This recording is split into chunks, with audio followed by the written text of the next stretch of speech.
Hello है दोस्तों, this is your विज्ञान गुरु विकास सिंह। और जैसा कि मेरा कमिटमेंट था, आज मैं लेकर के आया हूं रोड मैप की सीरीज को, जिसके अंदर हम एक एक करके सारे चैप्टर्स 12th क्लास के फिजिक्स से कवर अप करने वाले हैं। बहुत ही शिद्दत के साथ में इन चैप्टर्स को मैं तैयार कर रहा हूं, तो आपको भी मेरे साथ में जुड़े रहना है और पूरी शिद्दत के साथ में अपनी तैयारी को करते रहना है। ठीक है, चलिए तो शुरुआत करते हैं हम रोड मैप की चैप्टर नंबर 1 के साथ में। तो भैया देखो, ये मेरे पास में आ गया मेरा पूरा का पूरा road map of chapter number 1। ठीक है, तो चलिए तो शुरुआत करते हैं हम एक एक करके सारे टॉपिक से। तो शुरुआत करोगे, सबसे पहले आपके पास जो टॉपिक आएगा उसका नाम होगा भैया चार्ज। चार्ज क्या होता है? तो चार्ज इस चैप्टर का सबसे बेसिक एलिमेंट है। तो आप जरा समझिएगा, किसी भी मैटर के ऊपर चार्ज कब आता है? जब या तो आप उसमें से इलेक्ट्रॉन निकाल लो या उसको इलेक्ट्रॉन दे दो। तो किसी भी मैटर के अंदर इलेक्ट्रॉन के गिव एंड टेक की वजह से, किसकी वजह से? गिव एंड टेक की वजह से जो भी प्रॉपर्टी क्रिएट हो रही होगी, दैट इज कॉल्ड चार्ज। उसको क्या बोलोगे आप? चार्ज नाम दे रहे होगे। चलिए ठीक है भैया, चार्ज नाम दे देंगे। अब इसको मैं डिनोट कैसे करूंगा? या तो कैपिटल क्यू से डिनोट कर दूंगा या स्मॉल क्यू से डिनोट कर दूंगा। और इसकी ऐसा यूनिट जो हो जाएगी वो हो जाएगी कूलम। क्या हो जाएगी ऐसा यूनिट? कूलम। कूलम को हम सी से डिनोट करते हैं। चार्ज इलेक्ट्रॉन के गिव एंड टेक से क्रिएट हो रहा होता है किसी भी बॉडी के ऊपर। अब क्रिएट हो रहा है तो ठीक है, दो तरीके का हो सकता है, या तो इलेक्ट्रॉन दोगे या इलेक्ट्रॉन लोगे। इलेक्ट्रॉन दे रहे हो तो नेगेटिव हो जाएगा, इलेक्ट्रॉन ले रहे हो तो पॉजिटिव हो जाएगा। किसी बॉडी को इलेक्ट्रॉन दिया तो बॉडी कैसे हो जाएगी? नेगेटिव। किसी बॉडी में से इलेक्ट्रॉन निकाला तो बॉडी कैसे हो जाएगी? पॉजिटिव। ठीक है, अब यहां पर हम बात करते हैं कि जो चार्ज होता है ना भाई, ये तीन तरीके के फिनोमेना शो कर सकता है। पहला, अगर चार्ज रुका हुआ है तो वो अपने चारों तरफ देता है भाई इलेक्ट्रिक फील्ड। क्या देता है? Electric field. अगर यही चार्ज चल रहा होता है यूनिफॉर्म स्पीड से, तो ये इलेक्ट्रिक फील्ड के साथ साथ में मैग्नेटिक फील्ड भी दे रहा होगा। और अगर यही चार्ज चल तो रहा है लेकिन यूनिफॉर्म स्पीड से नहीं, एक्सीलरेटेड मोशन कर रहा है, तो भाई इलेक्ट्रिक फील्ड भी देगा, मैग्नेटिक फील्ड भी देगा और साथ में देगा ये रेडिएशन। क्या देगा ये? रेडिएशन, जिसकी वजह से हम इलेक्ट्रोमैग्नेटिक वेव प्राप्त करते हैं। तो शुरुआत करेंगे हम सिंपल सा यहां से कि चार्ज मेरा कैसा है? रेस्ट पर है, यानी रुका हुआ है। अब देखो भाई, रुका हुआ चार्ज है ना, अगर रेस्ट पर चार्ज है तो वो चार्ज मेरे को क्या करता है? इलेक्ट्रिक फील्ड प्रोवाइड करता है। इतनी बात तो मेरे को क्लियर है। अब जरा देखिएगा कि ये मैंने जो लिखा हुआ ना, वो क्या लिखा हुआ है? इसको बोलते हैं क्वांटाइजेशन ऑफ चार्ज। क्या बोलते हैं? क्या बोलते हैं? Quantisation of charge. Quantisation of charge बोलता है कि total charge of the body can be represented as integer multiple of charge of electron. क्या बोल रहा हूं मैं? किसी बॉडी का टोटल चार्ज कैसे लिखा जा सकता है? Integer multiple of charge of electron की फॉर्म में लिखा जा सकता है। ठीक है, तो total charge of the body can be represented as integer multiple of charge of electron. Charge positive भी हो सकता है, नेगेटिव भी हो सकता है, तो मैं यहाँ प्लस माइनस दोनों लिख देता हूँ। This is called quantization of charge. और हिंदी मतलब बताऊं तो क्वांटाइजेशन का मतलब होता है किसी भी बड़ी चीज को छोटे छोटे पीसेस में तोड़ देना। That is called quantization. इतनी बात ओके? जो चार्ज है उसके ऐसा यूनिट क्या है? कूलम है, और कूलम को मैं सी से डिनोट कर रहा होता हूं। ऐसा यूनिट तो हो गया कूलम। डायमेंशन फॉर्मूला क्या हो जाएगा? 80। ये इसका डायमेंशन फॉर्मूला हो गया। अब बात करते हैं हम किसकी? कूलम के फोर्स की। किसकी? कूलम के फोर्स की। कूलम फोर्स से पहले मेरे को कूलम का लॉ समझना होगा। कूलम लॉ क्या बोलता है कि भाई मेरे पास में दो चार्जेस हैं, एक चार्ज है Q1 और दूसरा चार्ज है Q2। अगर ये दोनों एक दूसरे से r दूरी के द्वारा सेपरेटेड है, ये दोनों एक दूसरे से r दूरी के द्वारा सेपरेटेड है, तो इनके बीच में लगेगा एक फोर्स। इनके बीच में क्या लगेगा? एक फोर्स। एंड ये force is equal to K Q1 Q2 upon r square. इस फॉर्मूले से ये फोर्स लिखा जा सकता है। अब ये फॉर्मूला कहां से आया होगा? ये जो फोर्स होता है ना अट्रैक्शन का और रिपल्शन का, देखो दो पॉजिटिव चार्ज एक दूसरे को रिपेल करेंगे तो नेगेटिव चार्ज एक दूसरे को रिपेल करेंगे, लेकिन अगर एक पॉजिटिव एक नेगेटिव है तो वो दोनों एक दूसरे को अट्रैक्ट करेंगे। तो फोर्स कैसा भी हो सकता है, रिपल्शन का भी हो सकता है, अट्रैक्शन का भी हो सकता है। तो हमने नाम दे दिया कि जो फोर्स है ना वो क्या होगा? प्रोडक्ट ऑफ चार्जेस के प्रोपोर्शनल होता है। और यही फोर्स इन दोनों के बीच की दूरी के स्क्वायर के इनवर्सली प्रोपोर्शनल होता है। इन दोनों के बीच की दूरी के स्क्वायर के इनवर्सली प्रोपोर्शनल होता है। दोनों को कंपेयर कर दो, कंबाइन कर दो। कंबाइन करेंगे तो क्या हो जाएगा? F proportional to Q1 Q2 upon r square. ये आ गया। प्रोपोर्शनलिटी का साइन हटा दोगे तो ये फॉर्म आ जाएगी। ये आ गई फॉर्म हमारे पास में किसकी? कूलम लॉ की। तो ये मिल गया मेरे को कूलम का फोर्स। अब कूलम का फोर्स अल्टीमेटली है तो फोर्स ना, फोर्स कैसा भी हो उसकी यूनिट तो एक ही होती है, और यूनिट क्या होती है भाई? न्यूटन। तो फोर्स कैसा यूनिट क्या हो जाएगी? न्यूटन। चलिए अब बात करेंगे इसके बाद हम किसकी? इलेक्ट्रिक फील्ड की। किसकी? इलेक्ट्रिक फील्ड की। ये क्या होता है इलेक्ट्रिक फील्ड? तो किसी भी चार्ज के चारों तरफ का जो स्पेस होता है, एरिया होता है, जहां तक इसके इफेक्ट को एक्सपीरियंस किया जाता है किसी दूसरे चार्ज के द्वारा।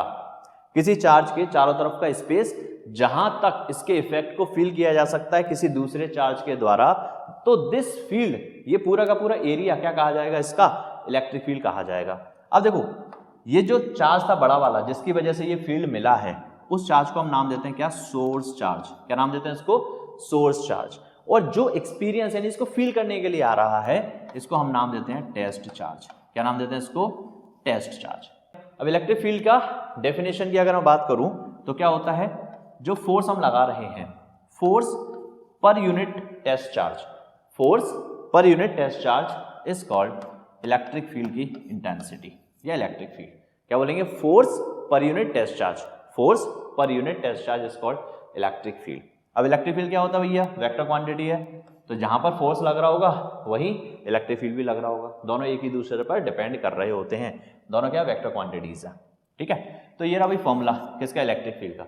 अब इलेक्ट्रिक फील्ड की ऐसा यूनिट देखो, फोर्स की यूनिट क्या होती है? न्यूटन, चार्ज की यूनिट होती है कूलाम, तो क्या हो जाएगा? N/c न्यूटन पर कूलाम। तो ऐसा यूनिट क्या हो जाएगी इलेक्ट्रिक फील्ड की? न्यूटन पर कूलाम। अब बात करते हैं इलेक्ट्रिक फील्ड जो होता है ना वो डिफरेंट चीजों के लिए क्या क्या होता है। तो इलेक्ट्रिक फील्ड किसी रिंग के लिए, ये फॉर्मूले आपको याद करने हैं, इलेक्ट्रिक फील्ड किसी रिंग के लिए क्या होता है? KQ(x/r² + x² की पावर 3/2। मैं यहाँ पर चीजें बता दे रहा हूँ क्या क्या है। ये मेरे पास मान लेते हैं कि रिंग है, ठीक है। अब इस रिंग से हम x दूरी पर एक पॉइंट P कंसीडर कर लेते हैं जिस पर हमको क्या निकालना है? इलेक्ट्रिक फील्ड निकालना है, ठीक है। तो ये रहा पॉइंट P और इस रिंग की जो रेडियस है दैट इज कैपिटल R। इस रिंग की रेडियस कितनी है? Capital R। बस अब मैं क्या बोल रहा हूँ कि जो रिंग है इसके ऊपर हमने चार्ज दे रखा है, कितना? Q चार्ज दे रखा है। कितना चार्ज दे रखा है? Q चार्ज दे रखा है इस रिंग को, और इसकी रेडियस है कैपिटल R और इससे x दूरी पर पॉइंट P पर मेरे को निकालना है इलेक्ट्रिक फील्ड। तो इस पॉइंट पर इलेक्ट्रिक फील्ड क्या होगा? KQX। क्या होगा? KQX/r² + x² की पावर 3/2। ठीक है, K तो वही है 1/4πε0। Q क्या हो गया? चार्ज कितना दिया हुआ है, x क्या हो गया? कितनी दूरी पर निकालना है, r क्या होगा? रेडियस कितना है, और बाकी तो पावर्स है। बड़ा सिंपल है, ठीक है। बस डायरेक्टली याद रखना है कि मेरे पास एक रिंग है, तो उस रिंग से कितनी दूरी पर आपको इलेक्ट्रिक फील्ड कैलकुलेट करना है। तो मान लेते हैं r इसकी रेडियस हो गई और x दूरी पर आपको इलेक्ट्रिक फील्ड कैलकुलेट करना। अब दूसरा मेरे से बोला गया कि एक लॉन्ग वायर की वजह से इलेक्ट्रिक फील्ड कितना होगा, एक लॉन्ग वायर की वजह से इलेक्ट्रिक फील्ड कितना होगा। तो वो इलेक्ट्रिक फील्ड कितना होगा? E = λ/2πε0 × x। ठीक है, ये गॉस लॉ के एप्लीकेशंस में हम पढ़ते हैं। किसमें पढ़ते हैं? गॉस लॉ के एप्लीकेशंस में। तो आपको कुछ नहीं करना कि मेरे पास में एक ये वायर है, ठीक है। अब इस वायर की जो लाइन चार्ज डेंसिटी है वो कितनी? लैम्डा है। इस वायर की लाइन चार्ज डेंसिटी कितनी? लैम्डा। लाइन चार्ज डेंसिटी मतलब क्या होता है? Charge per unit length, unit length पर कितना चार्ज है that is called line charge density, वो हो गई आपकी लैम्डा। इसके अलावा इससे कितनी दूरी पर आप इलेक्ट्रिक फील्ड कैलकुलेट करना चाहते हो। तो मैंने बोला x दूरी पर आप इलेक्ट्रिक फील्ड कैलकुलेट करना चाहते हो, तो वो क्या आएगा? λ/2πε0 × x। ये हो गया किसके लिए? एक लॉन्ग वायर की वजह से। इनफाइनाइट लॉन्ग वायर भी हो सकता है आपके पास। अब बात करते हैं कि एक चार्ज कंडक्टिंग शीट की वजह से कितना इलेक्ट्रिक फील्ड देखने को मिलेगा। तो चार्ज कंडक्टिंग शीट मतलब मेरे पास में एक ये शीट है और ये इनफाइनाइट लेंथ की शीट हो सकती है, इसके ऊपर हमने चार्ज दे रखा है, ठीक है। तो इससे किसी पर्टिकुलर डिस्टेंस पर हमें इलेक्ट्रिक फील्ड निकालना है। तो वो कैसे निकालोगे भाई? वो निकलेगा E/σ2ε0, ठीक है। इसका भी डेरिवेशन हमने इस चैप्टर में पढ़ा हुआ है। तो सिग्मा क्या होता है? Surface charge density 2ε0। ε0 क्या है? वही परमिटिविटी, फ्री स्पेस वाली। अब ये क्या होता है, इसके बारे में स्पेशल पॉइंट आपको क्या याद रखना है कि यहाँ पे इलेक्ट्रिक फील्ड जो है ना शीट की वजह से जो मिलता है वो इंडिपेंडेंट होता है किससे? दूरी से। ये क्या होता है? दूरी से इंडिपेंडेंट होता है, ये डिस्टेंस पर डिपेंड नहीं करता। इसके बाद बात आती है चार्ज कंडक्टिंग शेल यानी कि होलो स्फीयर। होलो स्फीयर की वजह से जो इलेक्ट्रिक फील्ड होता है ना वो कुछ अलग अलग कंडीशन में मिलता है। यानी कि जैसे मान के चलिए कि ये मेरे पास में शेल है, तो इलेक्ट्रिक फील्ड या तो इसके अंदर निकालना होगा या इसकी सरफेस पर निकालना होगा या इसके बाहर निकालना होगा। 3 जगहों पर हम इलेक्ट्रिक फील्ड निकालते हैं। तो ये मैंने लिख रखी है भैया कौन कौन सी इलेक्ट्रिक फील्ड निकालने की जगह होती है। पहली होती है कि जब आप कहां पर यूज कर रहे हो? Outside the shell. Outside the shell जो होता है इलेक्ट्रिक फील्ड का फॉर्मूला क्या आएगा? E = KQ/r²। K वही 1/4πε0 और Q चार्ज और r² मतलब कितनी दूरी पर आप निकाल रहे हो। यानी ये कौन सा हो गया भाई कि ये मेरे पास में शेल हो गया और इस शेल से r दूरी पर हम क्या निकाल रहे हैं? इलेक्ट्रिक फील्ड की इंटेंसिटी निकालना चाहते हैं इस पॉइंट पर। तो ये मैं ऐसा कंसेप्ट यूज करूंगा। अगर मेरे को ऑन द सरफेस निकालना है, कहाँ निकालना है? ऑन द सरफेस, यानी ये शेल है तो इसकी सरफेस के ऊपर मेरे को निकालना है क्या? इलेक्ट्रिक फील्ड की इंटेंसिटी। तो क्या हो जाएगा? KQ/r²। यानी सरफेस पर जो इलेक्ट्रिक फील्ड होता है वो कैसा होता है? कांस्टेंट होता है। कैसा होता है भाई? कांस्टेंट होता है। और तीसरा क्या है? जब हम बात करते हैं कि जो पॉइंट हमें कंसीडर करना है वो कहाँ करना है? शेल के अंदर। शेल के अंदर का कोई पॉइंट कंसीडर कर रहे हैं, इसका मतलब वहां पे इलेक्ट्रिक फील्ड कितना होगा? 0। शेल के अंदर इलेक्ट्रिक फील्ड कितना होने वाला है? 0। अब यहाँ पर एक और लिखा है क्या? पॉइंट चार्ज की वजह से। तो पॉइंट चार्ज की वजह से जो इलेक्ट्रिक फील्ड मिलता है वो क्या होता है? KQ/r²। के क्यू अपॉन आर स्क्वायर। क्या होगा?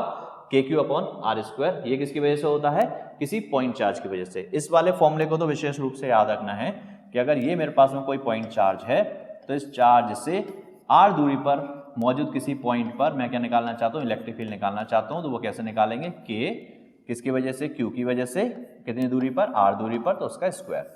तो E इक्वल टू क्या हो जाएगा? के क्यू अपॉन आर स्क्वायर। अब हम बात करेंगे इलेक्ट्रिक डाइपोल क्या होता है। तो भाई इलेक्ट्रिक डाइपोल कुछ नहीं है, एक ऐसा अरेंजमेंट जहां पर दो इक्वल बट अपोजिट नेचर के चार्जेस को हम एक फाइनाइट डिस्टेंस से सेपरेट करके रख देते हैं। तो क्या बोलेंगे?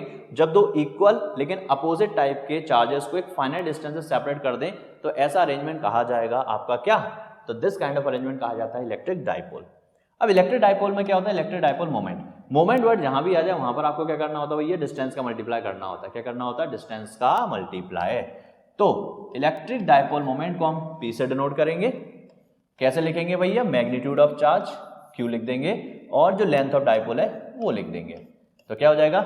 ये क्या हो जाता है? डाइपोल का मोमेंट, ये चार्ज यानी magnitude of charge into length of the dipole, क्या कहा जाएगा? Electric dipole moment. अब ये क्या होती है? वेक्टर क्वांटिटी होती है। ये हमेशा डायरेक्टेड होता है from negative charge to positive charge. ये हमेशा डायरेक्टेड होगा कहां से कहां तक?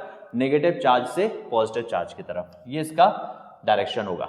ठीक है, तो यहां मैंने लिख दिया कि इलेक्ट्रिक डाइपोल मोमेंट है, इसकी डायरेक्शन हमेशा क्या होती है? नेगेटिव चार्ज से पॉजिटिव चार्ज की तरफ होती है। एंड सेकेंड थिंग, इसकी यूनिट क्या होगी? तो यूनिट देखो भाई, इसकी यूनिट की बात कर रहे हैं। चार्ज की यूनिट होती है कूलाम और ये क्या? लेंथ है। लेंथ की यूनिट होती है मीटर। तो यूनिट क्या हो जाएगी? Coulomb metre. क्या हो जाएगी यूनिट इसकी? Coulomb metre. अब बात करते हैं इलेक्ट्रिक फील्ड ड्यू टू। अभी मैंने इलेक्ट्रिक फील्ड डिफरेंट चीजों की वजह से निकाला, अब मैं इलेक्ट्रिक फील्ड निकालूंगा डाइपोल की वजह से। डाइपोल में समझ चुका हूं क्या होता है। तो इलेक्ट्रिक डाइपोल की वजह से मैं इलेक्ट्रिक फील्ड कैलकुलेट करता हूं कहां पर? एक तो होता है इक्वेटोरियल प्लेन पर, एक होता है भैया एक्सियल लाइन पर, एक होता है किसी भी पॉइंट पर। तो अब जरा तीनों का कंसेप्ट समझ लेते हैं कि कौन सा पॉइंट कहां पर होता है। ठीक है, तो जैसे मान लेते हैं कि ये मेरे पास में एक डाइपोल है। ठीक है, माइनस का Q और ये रहा प्लस का Q। अगर मैं इसी लाइन पर आगे कहीं पर एक पॉइंट लेता हूं P, जिस पर मेरे को इलेक्ट्रिक फील्ड की इंटेंसिटी निकालनी है, तो ये पॉइंट P कहा जाएगा एक्सियल पॉइंट, क्योंकि ये एक्सिस पर है। ये कौन सा पॉइंट कहा जाएगा? एक्सियल पॉइंट, क्योंकि ये एक्सिस पर है। अगर मैं इन दोनों को मिलाने वाली लाइन के परपेंडिकुलर डायरेक्शन में यहां पर कहीं पर पॉइंट P कंसीडर करता हूं, तो ये बाइसेक्टर पर, परपेंडिकुलर बाइसेक्टर पर मैंने पॉइंट P कंसीडर किया, तो ये जो पॉइंट P होगा ना, इसको हम क्या बोलेंगे? ये कहां पर है? इक्वेटोरियल पर। कहां पर है ये? इक्वेटोरियल पर है। ठीक है, तो ये हो जाएगी एक्सियल पोजीशन, ये हो जाएगी इक्वेटोरियल पोजीशन।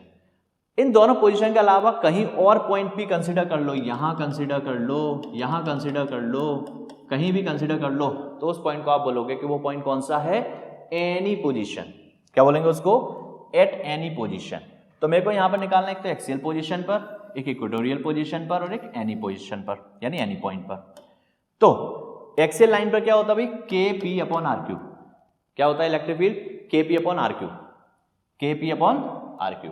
अब इसको जस्ट डबल कर दो तो इक्वेटोरियल पे आ जाएगी। क्या कर दो? डबल कर दो तो क्या हो जाएगा? इक्वेटोरियल पे आ जाएगी। अब जनरल पोजीशन पर किसी भी पॉइंट पर निकालना है तो के क्यू अपॉन आर स्क्वायर, ये तो ऐसे चलना है। एक्स्ट्रा क्या लगेगा? एक्स और 1 + 3 cos स्क्वायर थीटा। क्या हो जाएगा? √1 + 3 cos स्क्वायर थीटा। अब बात करते हैं अगली, दैट इज इलेक्ट्रिक फ्लक्स। ये क्या होता है? तो इलेक्ट्रिक फ्लक्स क्या है? बड़ा सिंपल सा काम है। इलेक्ट्रिक फ्लक्स क्या होता है? किसी भी सरफेस से कितनी इलेक्ट्रिक फील्ड लाइंस बाहर निकलती हैं, किसी भी सरफेस से कितनी इलेक्ट्रिक फील्ड लाइंस बाहर निकल रही होती है, उनको काउंट कर लो। तो पर यूनिट एरिया से निकलने वाली इलेक्ट्रिक फील्ड लाइंस क्या कही जाएंगी? इलेक्ट्रिक फ्लक्स कही जाएंगी, जिसको हम फाई से डिनोट करेंगे, जिसको हम फाई से डिनोट करते हैं। तो इलेक्ट्रिक फ्लक्स किसी भी पॉइंट चार्ज की वजह से कितना होता है? वो होता है Q/ε0। तो फ्लक्स हमेशा क्या होता है? 1/ε0 टाइम्स होता है टोटल चार्ज जो किसी सरफेस ने अपने अंदर ढक करके रखा है। क्या बोलेंगे? फ्लक्स इक्वल टू क्या होगा? 1/ε0 इंटू Q। Q क्या होगा? टोटल चार्ज जो किसी भी सरफेस ने अपने अंदर फंसा करके रखा हुआ है, बांध करके रखा हुआ है, ढक करके रखा हुआ है। ठीक है, और यही हमारा गॉस लॉ होता है। यही हमारा क्या होता है भैया? गॉस लॉ होता है। तो अब गॉस लॉ की जरा बात करते हैं। तो गॉस लॉ क्या है भाई? गॉस लॉ होता है फाई बराबर 1/ε0 इंटू Q, यानी कि 1/ε0 times of the charge enclose by the surface. ये होता है आपका फ्लक्स। ठीक है, ये गॉस लॉ ने बताया। अब फ्लक्स निकालने का एक और तरीका होता है। फ्लक्स निकालने का तरीका क्या होता है कि कितना इलेक्ट्रिक फील्ड है इनटू कितना आपका सरफेस एरिया मौजूद है, बस उसका इंटीग्रेशन कर दो। वो भी क्या होता है, फ्लक्स होता है। तो फ्लक्स आप और कैसे निकाल सकते हो, electric field into area vector का उसमें मल्टीप्लाई कर दो और इसका इंटीग्रेशन कर दो, that is your flux. Simple सा कंसेप्ट है ना। अब इन दोनों को आप इक्वेट भी कर सकते हो, तो ये फॉर्मूला आपके पास में आ जाता है, ठीक है, क्योंकि हम यहाँ पर डॉट प्रोडक्ट का इस्तेमाल करते हैं अगर वेक्टर फॉर्म में लिखें तो। ये आ जाएगा फॉर्मूला, क्या आ जाएगा, Q upon epsilon not equal to EDS cos theta. रुको रुको रुको रुको, कहां जा रहे हो, सुनो भाई, इस तरीके की और भी रोड मैप की वीडियोस मैं पूरी तैयार कर रहा हूं जो चैनल के ऊपर मैं अपलोड करने वाला हूं जल्दी से जल्दी। तो भाई आपको करना क्या है, आपको एक बहुत सुंदर सा बटन दिख रहा है सब्सक्राइब करने वाला, वहीं पर दिख रहा है बेल आइकन का बटन, जिसको आप दबा करके नोटिफिकेशन ऑन कर लीजिए ताकि आगे की जितनी भी वीडियोस जो बनने वाली हैं वो आप तक बिल्कुल स्मूथ तरीके से पहुंच जाए। एंड सेकंड थिंग कि टिप्स एंड ट्रिक के लिए आप मेरे साथ में पेपर तक जुड़े रहिएगा। विज्ञान गुरु विकास सिंह चैनल को बहुत अच्छे से दिमाग के अंदर बैठा लीजिए और ऑल द बेस्ट।